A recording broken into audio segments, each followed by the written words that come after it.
देखो, एक बात खूब अच्छी तरह कान में बिठा लो, दिल में बिठा लो, कान से सुन लो, दिल में बिठा लो। आम तौर पे जब हम लोगों को सदक़ात व खैरात की तरगीब देते हैं तो लोग कहते हैं पहले हमारे मोटे मोटे ज़रूरी काम निमट जाएं, कुछ चीज़ें हैं, उसके बाद इंशाल्लाह हम क्या करेंगे, पैसे जो बच जाएंगे तो फिर हम इंशाल्लाह किसी अच्छे कोई मदरसा बना लेंगे, कोई अस्पताल बना लेंगे, अच्छे काम करेंगे हम। ये बहुत बड़ी मिस्टेक हो रही है आपसे, इसलिए कि आपने इसको ज़रूरी कामों की फहरिस्त में शामिल नहीं किया।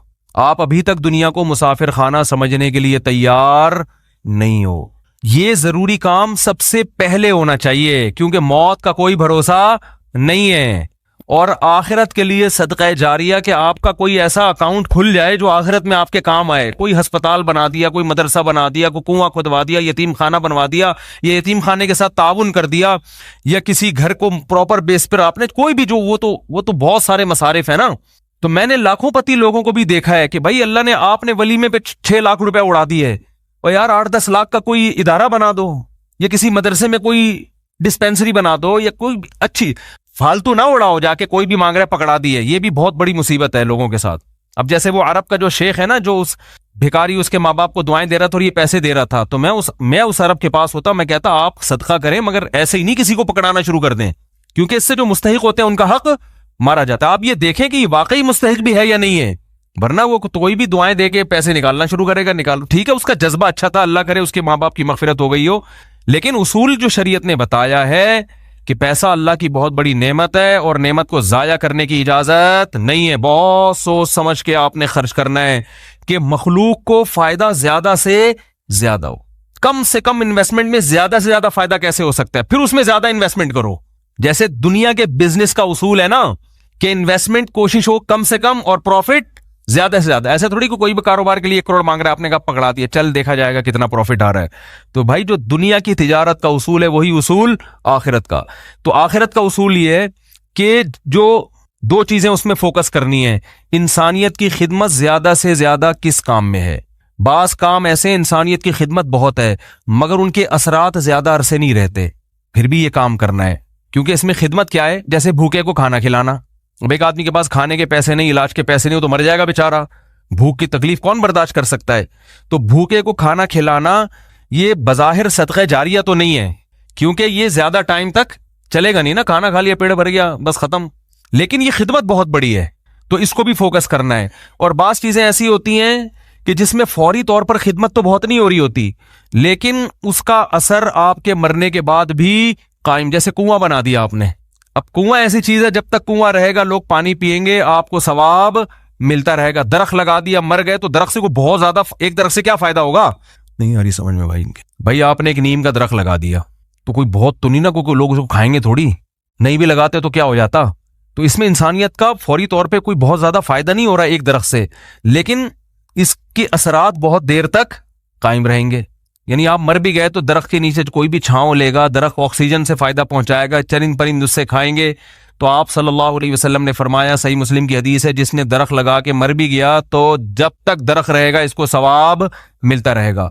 तो इसमें फायदा तो कम है लेकिन देर पा है, मरने के बाद भी ये अमल चलता रहेगा। तो इन 2 किस्म की चीजों को फोकस करना है। और कुछ चीजें ऐसी हैं जिसमें जिस्मानी फायदे के साथ दीनी फायदा भी है, जैसे दीनी मदारिस को सपोर्ट करने का फायदा क्या होता है, गरीब तलबा को खाना भी मिलता है, इल्म भी मिलता है, वो आलिम बन के दुनिया में काम करते हैं। तो सदका जारिया भी, मरने के बाद वो उलमा जो काम करेंगे फिर आगे उनसे जो हिदायत फैलेगी, फिर वो लोग आगे जो तबलीग करेंगे, तो जब तक इस्लाम बाकी रहेगा आपको सवाब मिलता रहेगा। लेकिन अब ये भी नहीं कि किसी भी मदरसे में उठा के दे दो, सोच समझ के कौन काम कर रहे हैं, कौन विजनरी लोग हैं, कौन, बहुत इसमें फेंकना नहीं है मेरे भाई। जैसे दुनिया की तिजारत में पैसा फेंका नहीं जाता, बहुत सोच समझ के। कोई भी आपके पास आए बोले 1 लाख रुपए दो, मैं पैसे कमा के आपको हर महीने 6,000 रुपए दिया करूंगा, आप पकड़ा दोगे? हैं, इंक्वायरी करोगे भाई 1 लाख कहाँ, कौन सा कारोबार आ गया जिसमें 1 लाख पे आप मुझे 10,000 दोगे या 6,000 दोगे? वो बताएगा ये है, अच्छा मुझे दुकान दिखाओ चल के।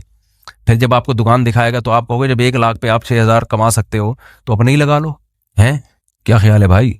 मेरे वालिद साहब ने कहा था जो भी आए ना पैसे मांगने और कहे कि इस इन्वेस्टमेंट में इतना प्रॉफिट है, आधा तुम्हें दूंगा आधा खुद रखूंगा, तो उससे पहले पूछो कि तुम्हारे पास कितने पैसे हैं, वो बताए इतने, तो फिर पूरे अपने क्यों नहीं लगा लेते, उसमें पूरा प्रॉफिट खुद रखो। क्या ख्याल है भाई? हाँ वो गरीब आदमी हो तो एक अलग बात है, और अल्लाह का शुक्र है मुझे इसका फायदा हुआ। एक दफा हुआ, दूसरी दफा वालिद साहब की नसीहत पे अमल नहीं किया तो सारे पैसे ही अल्हम्दुलिल्लाह सारे ही डूब गए थे। ठीक है, एक दफा फायदा भी हुआ।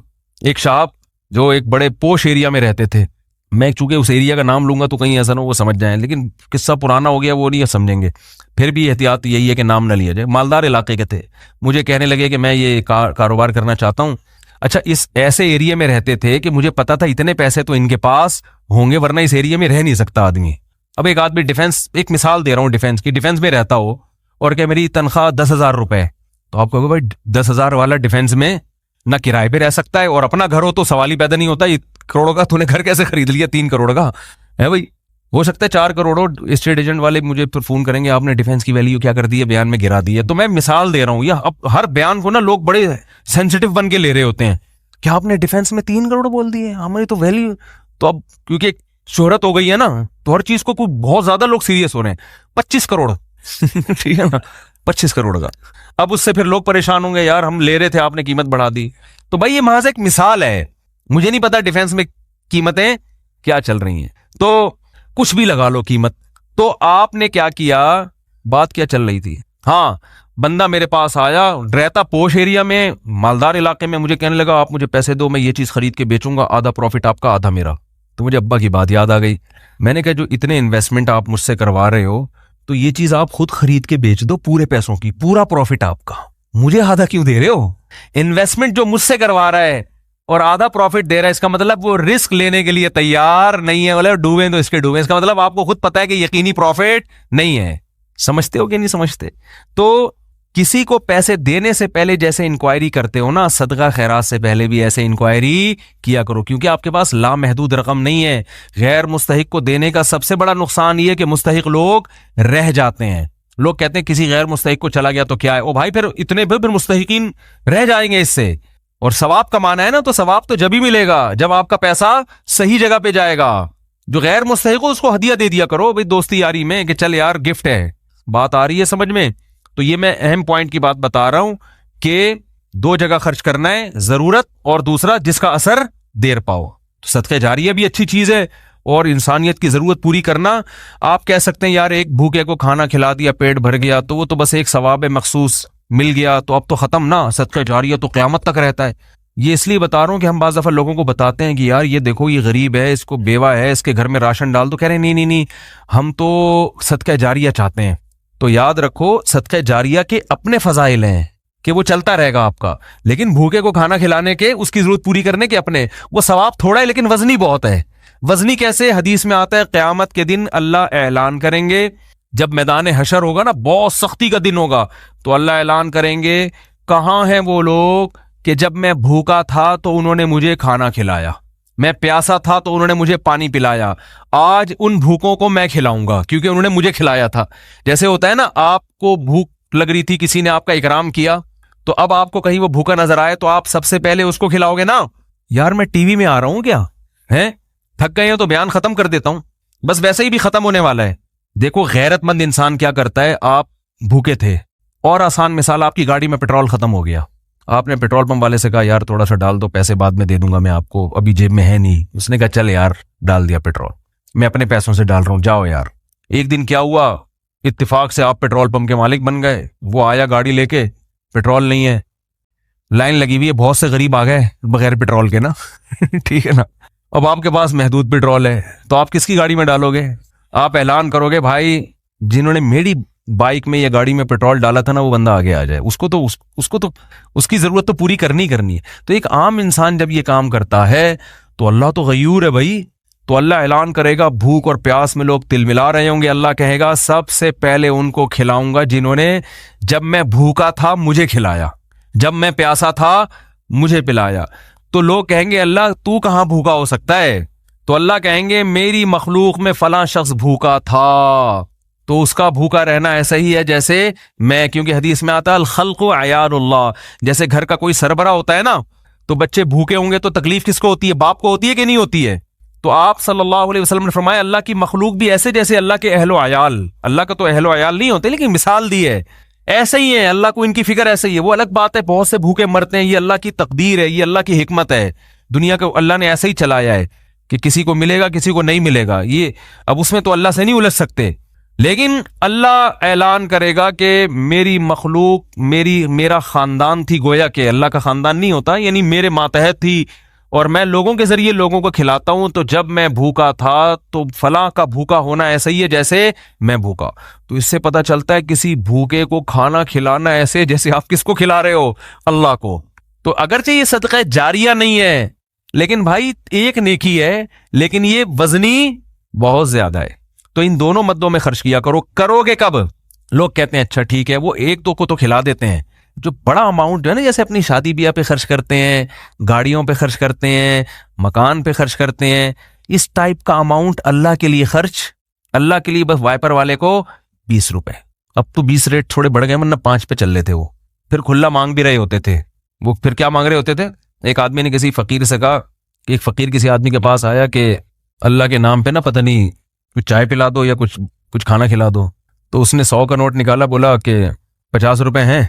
उसने कहा हाँ। उसने कहा 50 रुपए देगा, वापस लेगा। उसने कहा पहले वो उससे पी लो जाके। ठीक है, ये भी लोगों को जांचने का एक, भाई भिखारी से बोले जी पहले वो पैसे तो खर्च करना थे, तेरे पास हैं। ये भी एक तरीका, बड़ा खानदानी तरीका है ये, ठीक है ना। तो क्या बात कर रहे थे यार, असल में आज मैं इतना सुबह से घूम रहा हूं ना, आज मैं 1 मिनट के लिए नहीं बैठा हूं। सुबह से ये काम वो काम, उधर मुलाकात, उधर जाओ, वो फलां मुल्तान से आए, फलां खानेवाल से आए, फलां जमात आई हुई है, फलां ये हो रहा है। खोपड़ी सारा दिन घूम घूम के ना जब बयान में बैठता हूं तो वो इतने मुख्तलिफ किस्म के सिग्नल आ रहे होते हैं कि उसको गिच्ची से पकड़ना क्या होता है, बहुत मुश्किल होता है कि यार पॉइंट से हटे नहीं। तो हाँ, मैं ये अर्ज कर रहा था, जल्दी से बात समेट के खत्म करता हूं, कि लोग ये कहते हैं कि पहले मोटे मोटे कामों से फारिग हो जाएं, ये भी, उसके बाद जब बचा के बुढ़ापे में बिल्कुल एंड में जाके इतने पैसे किसी मदरसे को दे देंगे। नबी सल्लल्लाहु अलैहि वसल्लम ने फरमाया, इंसान सारी जिंदगी, हदीस का मफहूम है, माल जमा करके रखता है और कहता है कल खर्च करूंगा, कल खर्च करूंगा, कल खर्च करूंगा। फिर जब बुढ़ापा आता है कहता है ये फलां के लिए और ये फलां के लिए। फरमाया वक़्त कान अली फुनान, अब तो वारिसों का हक उस पे हो गया। अब तो वारिस कहेंगे अब्बा हमें महरूम करने के लिए, अपनी तो सारी अय्याशी अब्बा ने कर ली। अब जब अब्बा का इन्ना लिल्लाह होने वाला है, दुनिया से जाने वाले हैं, अब बच्चों को नजरें होती हैं, दो दुकानें अब्बा की मेरे हिस्से में आएंगी। चलो अब्बा से ऐसी लालच तो नहीं करनी चाहिए, लेकिन बहरहाल पता है कि यार चलो अब्बा ने बनाई, अब हमारे काम आएंगी। अब अब्बा क्या कर रहे हैं, फला 2 दुकानें मदरसे को दे दो, फला फैक्ट्री को दे दो, यतीम खाने को दे दो। तो इसमें नुकसान किसका हो रहा है? क्योंकि अब तो अब्बा को जरूरत नहीं है। तो ना करने से ये भी फिर भी बेहतर है, 1/3 के अंदर अंदर, कि बच्चों को नुकसान ना हो। अगर बच्चों को नुकसान हो रहा है फिर तो ये बिल्कुल सही नहीं है। हदीस में आता है कि आखिर उम्र में ना इस तरह से सदका कर देना कि बच्चे दूसरों के मोहताज बन जाएं, आप सल्लल्लाहु अलैहि वसल्लम ने इसकी इजाजत नहीं दी है। लेकिन अगर बच्चों के लिए इतना छोड़ के जा रहे हो आखिर उम्र में कि वो अपने पाँव पे अच्छी तरह खाएंगे पिएंगे, तो फिर 1/3 आप सदका भी कर सकते हैं, जायज है और इसका भी सवाब मिलेगा। लेकिन मेरे भाई ये खानदानी सदका नहीं कहलाएगा, इसलिए कि आपने तो भरपूर अय्याशी कर ली ना।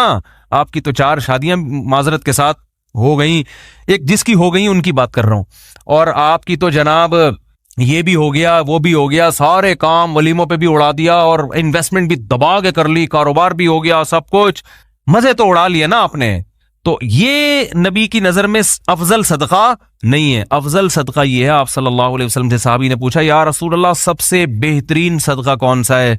आपने फरमाया वो सदका है तअमुलुल गिना व तख्शल फकर, तुम्हें उम्मीद हो कि अगर ये पैसा मैंने सदका नहीं किया तो इससे डबल बना सकता हूं, पैसे से पैसा कमा सकता हूं, ये उम्मीद हो, उस हाल में पैसा सदका करो। और ये भी डर है कि अगर कर दिया तो फ्यूचर में गरीब ना हो जाऊं। इस मिली जुली कंडीशन में जो सदका होगा ना वो क्या कहलाएगा? खानदानी सदका।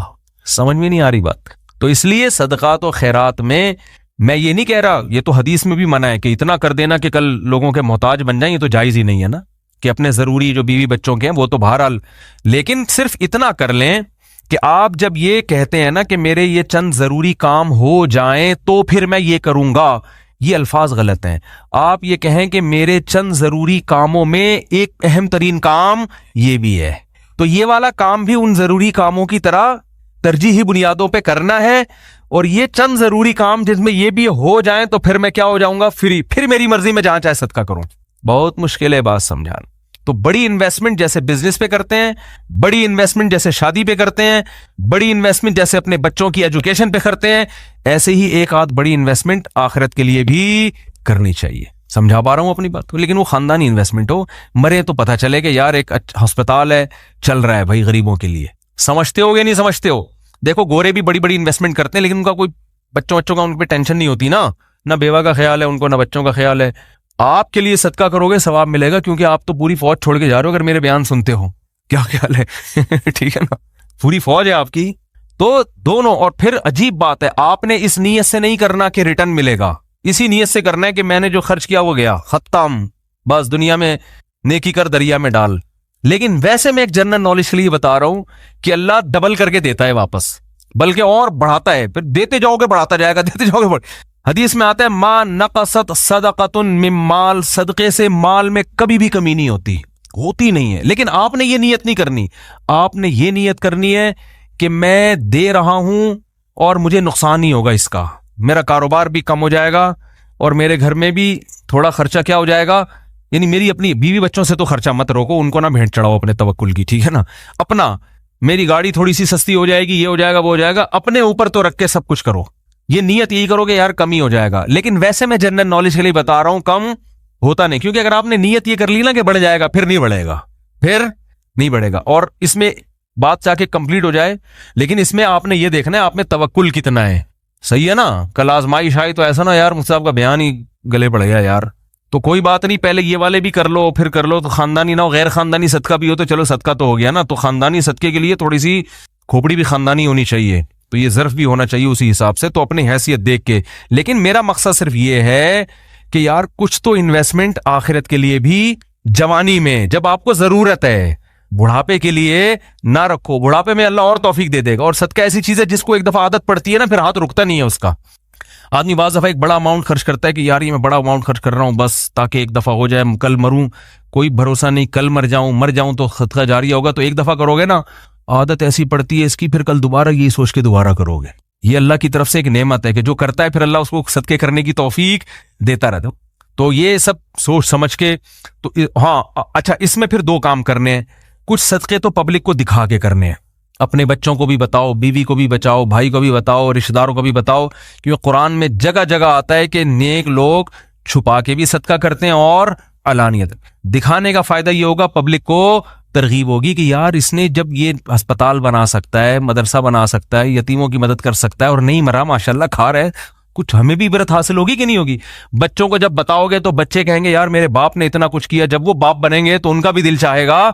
तभी मैं लोगों से कहता हूं अपनी बहनों पे खर्च किया करो लिफाफे में, और बच्चे को बताओ देखो मैंने फुप्पो को तुम्हारी इतने पैसे दिए, शो मारने के लिए नहीं, ताकि वो भी आपकी बहनों, आपकी बेटियों पे, जब आप अपनी बहनों पे अपनी औलाद के सामने खर्च करोगे तो आपका बेटे को ख्याल होगा कि यार मुझे भी जब मेरी अर्निंग आएगी तो मुझे भी अपनी बहनों का ख्याल करना है। हमारी ये परंपरा है, हमारे खानदान में मर्द औरतों का ख्याल करते हैं। आप क्या करते हो, कभी एक धेला बच्चे ने नहीं देखा कि आपकी जेब से उसकी फुफ्फो के लिए निकल रहा हो ठीक है ना।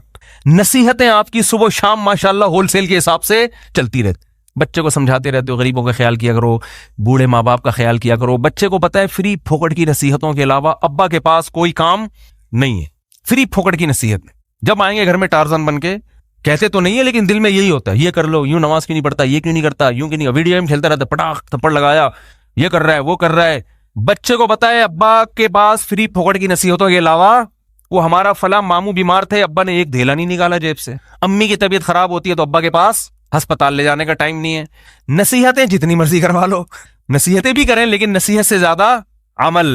बात आ रही है समझ में। एक साहब थे, वो ना बहुत ज्यादा सदका करते थे, अमेरिका में है वो। मैंने उनसे पूछा, मैंने कहा यार आप हर महीने कुछ ना कुछ करते रहते हो इतनी, और वो ऐसी कौम से थे जो कंजूसी में मशहूर है।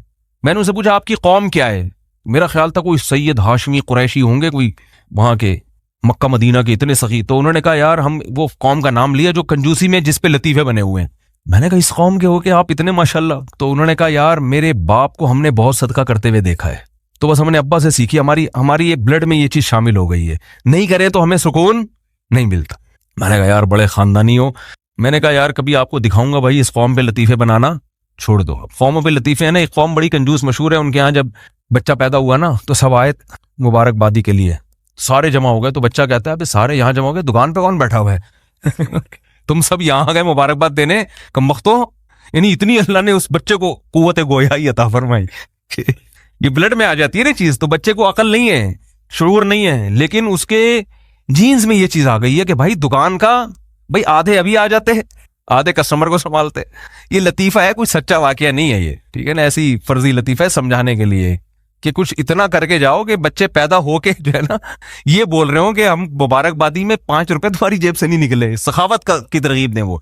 तो खैर, कुछ छुपा के कुछ दिखाओ और कुछ क्या करो, ऐसा छुपाओ कि वो हदीस में आता है दाएं से दो बाएं को पता नहीं, भूल जाओ, नेकी करके दरिया में डालना जिसे कहते हैं, खुद भी भूल जाओ कि मैंने कोई नेक काम, कोई सदका किया, किसी गरीब को खिलाया भी है कि नहीं खिलाया। जैसे अरब लोग करते हैं ना, आते हैं बैठ जाएं भाई, बयान खत्म हो जाए फिर करना सवाल, ठीक है, बयान खत्म हो जाए। तो जैसे अरबों में है ना कि दाएं हाथ से देते हैं, ऐसे बाज फकीरों को यूं करते हैं, जेब में डाल देते हैं, बस यूं करके निकल जाते हैं, उस फकीर का सामना भी नहीं करते कि कहीं ये ना देख ले और फिर ये जब मिलेगा तो झुक के मिलेगा, ये भी ना हो। ऐसा दो कि किसी को भी पता ना हो, जिसको हदीस में कहते हैं ला तालमा शिमालुहु मा तुनफिकु यमीनुहु, दाएं हाथ जो खर्च कर रहा है बाएं को भी पता ना चले। इससे पता चलता है देते हुए कौन सा हाथ इस्तेमाल करना चाहिए, दाएं, लेफ्ट हैंड से लेन देन करना ये शरीयत में पसंदीदा नहीं है। मेरी तो आदत है, कोई दुकानदार बाएं हाथ से पैसे पकड़ाता, मैं कहता हूँ भाई क्यों नहुसत डाल रहा है इसके अंदर, इसको हाथ चेंज करके सीधे हाथ से दे दे।